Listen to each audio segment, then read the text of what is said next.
Hello, cutie pie. One of us is in deep trouble. Hello, everybody.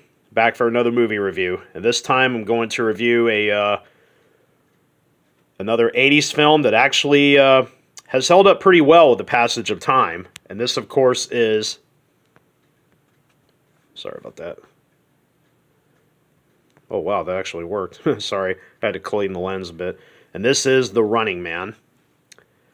The Running Man is an action sci-fi futuristic thriller that came out back in 1987, and it stars Arnold Schwarzenegger as Ben Richards, a man who works for the government who ultimately gets thrown in prison after disobeying orders to execute a bunch of people in an angry mob.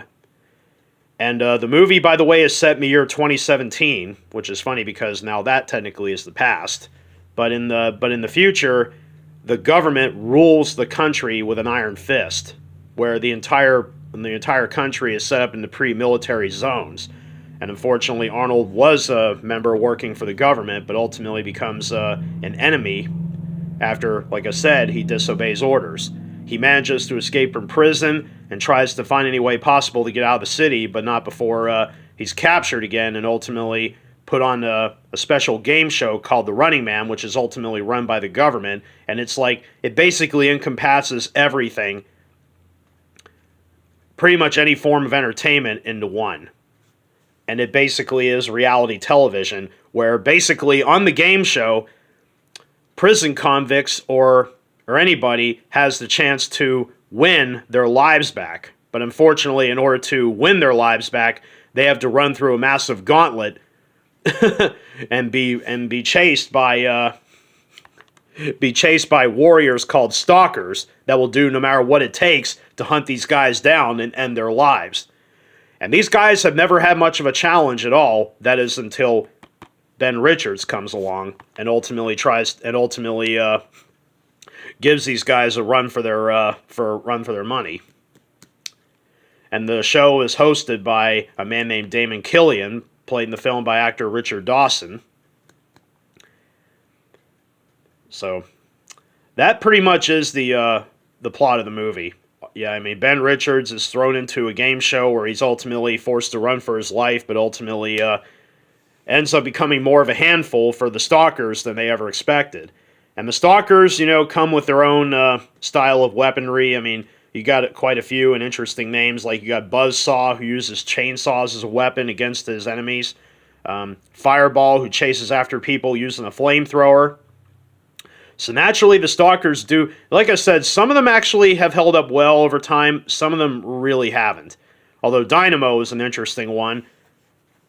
He definitely looks like a walking Christmas tree with Mega Man-like arm cannons, where he shoots out bolts of electrical energy against his enemies.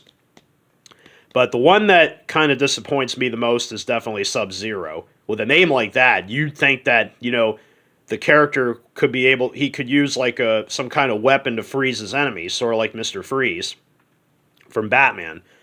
But in the end, he uses a razor-sharp hockey stick, which, sorry to say, that didn't exactly hold up so well. But anyway, though, Running Man actually came out back in 1987. The movie was released theatrically, and it was a bit of a profitable hit upon its release. It grossed $38 million domestically against a budget of $27 million, which at the time was, fairly decent. The movie was met with mostly mixed opinions by critics, but over time, the movie has gradually gotten more of a cult following over time. And now today, a lot of people think it's one of Arnold Schwarzenegger's best movies. It also has some of his most memorable quotable lines, puns, pre-kill lines, post-kill lines, you name it. This movie has plenty of them. But I also kind of felt that the movie was overshadowed by another film that Arnold did the same year in '87, which was Predator. Predator was a far more successful film, and it enjoyed a bigger cult following in the years that followed. The Running Man was ultimately directed by Paul Michael Glaser, who is probably best known by fans as from Starsky and Hutch. And there's a bit of an interesting history because Paul Michael Glaser was not the first choice to direct The Running Man. The original choice of directing was going to be Andrew Davis. Andrew Davis, who would go on to make movies like The Fugitive with Harrison Ford, and also would make the film Holes, which is one of the movies where Shia LaBeouf, one of the films that helped make him famous. If you haven't seen Holes, it's actually worth watching. But and also, Arnold Schwarzenegger was not the original choice to be Ben Richards. Originally, it was going to be Christopher Reeve. He was going to play Ben Richards until he dropped out eventually to do Superman 4, The Quest for Peace at the time. And ultimately, they ended up picking up Arnold to play Ben Richards. And at one point, Andrew Davis ended up dropping out and ultimately was replaced with Paul Michael Glaser, probably not even a week or two before production started shooting, maybe. And the only difference with Paul Michael Glaser is that his background mainly comes from television and not movies. So that's why the film kind of retains a bit of a television-like feel when compared to other directors. And Arnold Schwarzenegger definitely picked up on that because he said Paul Michael Glaser definitely had more of the film, his directing style was more of a television feel than anything else. But you know what? In a way, it definitely works for the movie very much. Since the movie does focus a bit on reality television, it really gives that feel more than anything else. I guess if it was any one thing that was singled out by the critics, I would say one of the things that was really singled out was Richard Dawson's performance as Damon Killian, since he literally nailed his character spot on. And of course, Richard Dawson is known by many as, now he's really not known for his acting, but he's really more known for his TV hosting because he was probably best known by people as the host of the game show Family Feud for many years. And he had a great personality too. I mean, he was very well known. He appeared on several game shows besides Family Feud, but not hosting. But he appeared on many from the past. But yeah, his experience as a TV show host is probably one of the biggest reasons why he was cast in the role, and critics actually loved him in that performance. So good, in fact, he ended up picking up the Saturn, winning the Saturn in 1988 for Best Supporting Actor for The Running Man. And the film was nominated for a couple of things. It was a nominee for Best Science Fiction Film that year, which it lost to RoboCop. But overall, yeah, like I said, in time, there are elements of the film that have held up pretty well, and there are some elements that really haven't. But although it says on the back of the case here, 2019, because it initially starts in the year 2017, but after the events at the beginning of the movie, it flash forwards about 18 months, so we're like in the year 2019 now, so which is 4 years ago, believe it or not. So now this movie doesn't take place in the future anymore. It now takes place in the past. Odd. Oh, there's interesting. Arnold Schwarzenegger and Maria Conchita Alonso were both in the same film, and they both actually clashed against the Predator at one point. Arnold did in the first movie. Maria did in the sequel. Harold Faltermeyer, who I believe was the composer for Top Gun, I believe, came to do this. Rob Cohen was one of the executive producers. He would go on to eventually direct movies like Dragon, Bruce Lee Story, Daylight, Dragonheart, The Fast and the Furious. Steven D'Souza, who was the screenwriter, he would eventually pen Die Hard. And I believe I reviewed a film he actually wrote, Hudson Hawk. And not many people know this. Richard Bachman, who was the man who wrote the story that the movie was based on, believe it or not, Richard Bachman goes by a different name. He goes by the name of Stephen King. So basically, The Running Man is a Stephen King movie. And I have here the, this is actually, as I said, The Running Man is not really an actual book. It's a novella that's actually part of this collection here of books that Stephen King wrote under the name Richard Bachman. Like Rage, Long Walk, Road Work, and The Running Man is actually one of the is actually one of the is one of the novellas that's in here. Now, of course, the movie follows the story to a certain point, but they do differ in their own places. Like the character Ben Richards is in both the book and the movie, but there are a few changes between the book and the film. I was using this as a bookmark to show where it was, so I don't have to leaf through the book trying to find where the Running Man was. But I've actually learned recently that the Running Man is also having a remake planned. Director Edgar Wright, who is known for films like Shaun of the Dead, Hot Fuzz, Scott Pilgrim vs. the World, and The World's End, he is actually going to be directing the Running Man remake. But it's going to be following the story more than being a complete rendition of the Arnold Schwarzenegger movie. So it's going to be an entirely different film. So I wouldn't exactly call it a remake. Maybe more of a... Yeah, I wouldn't exactly call it a remake, since it's not going to have anything to do with the Schwarzenegger film. But anyway, let's go ahead and talk about the Blu-ray of The Running Man. The Blu-ray I have here is the one by Lionsgate. So, and The Running Man has been released countless times. This is actually the third incarnation of the film I've owned. I've owned the original DVD by Artisan Entertainment, then I got the special 2-disc edition by Lionsgate, and now I got the Blu-ray here. There is another Blu-ray available by Olive Films, and I believe recently Paramount put the film out in 4K, I believe. But I'm sticking with the Lionsgate release, since honestly, I still think this is actually a pretty solid release of the film here. As you can see there, I've kept it in pretty good shape over the years. The Lionsgate version is a bit tricky to find. Some websites you might have to pay an arm and a leg to get this one, but it depends on where you can get it at. The movie is presented in 178 by 1 widescreen. The video quality on the disc is actually not terrible. It's not great. It's kind of in the middle.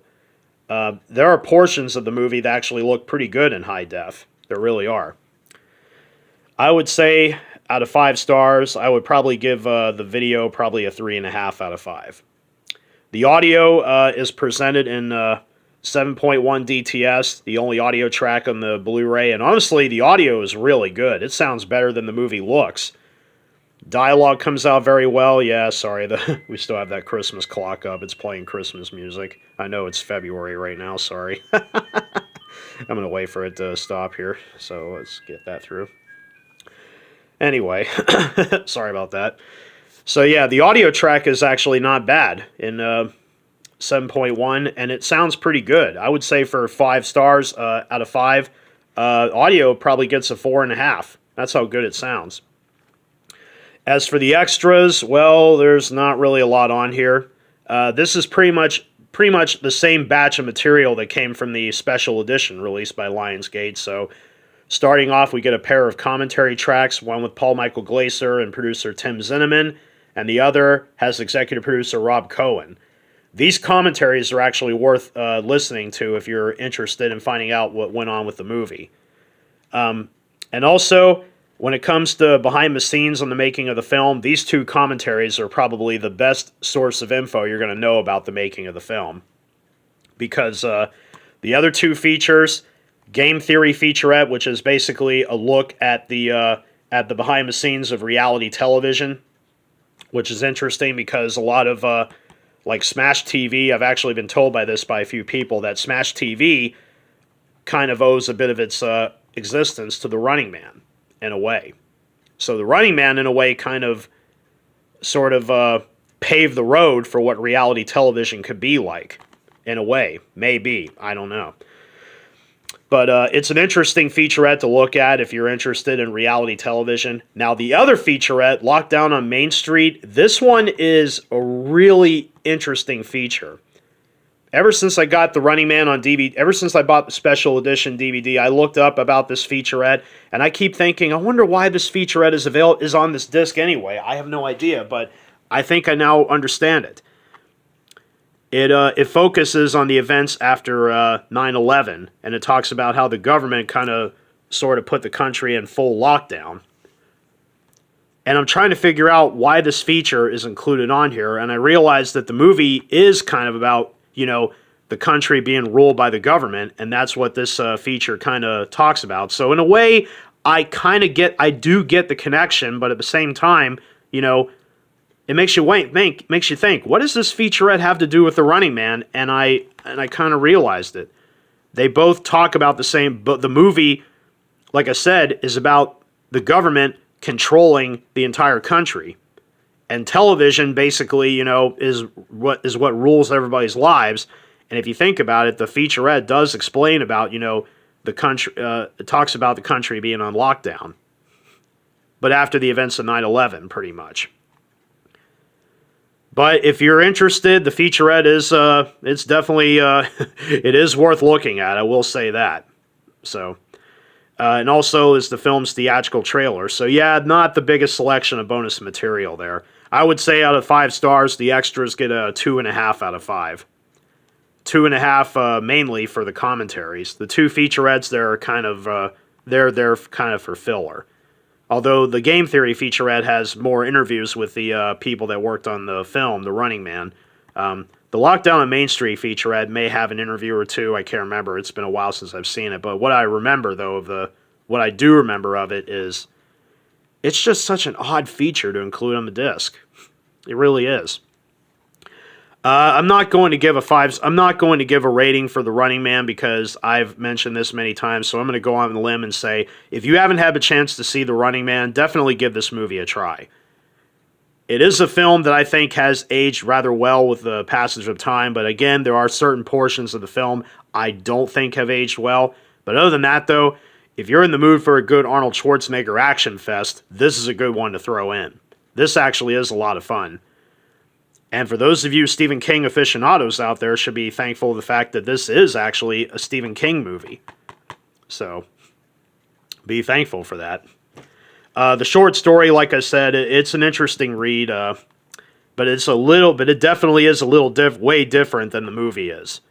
But thankfully, we are getting a film adaptation of The Running Man that's going to follow the story a little more than the movie did.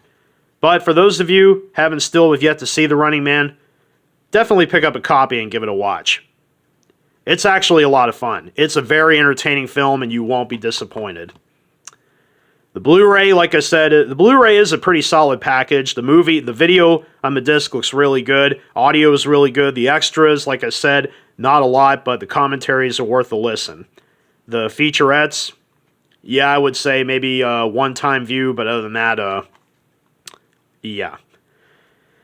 But of course, no doubt there are better looking versions of the film available. I'm sure the 4K version obviously offers the best looking picture. But the surprising thing is the Lionsgate Blu-ray here, this is the only one that actually offers a supplemental package.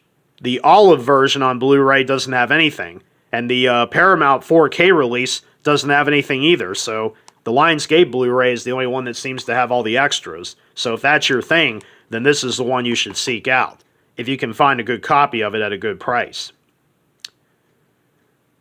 So, this concludes the presentation. I hope you enjoyed it, and I will continue to do more videos in the days to come. And don't forget to hit like and subscribe to my channel if you enjoy this content. So, until then, take care and be safe.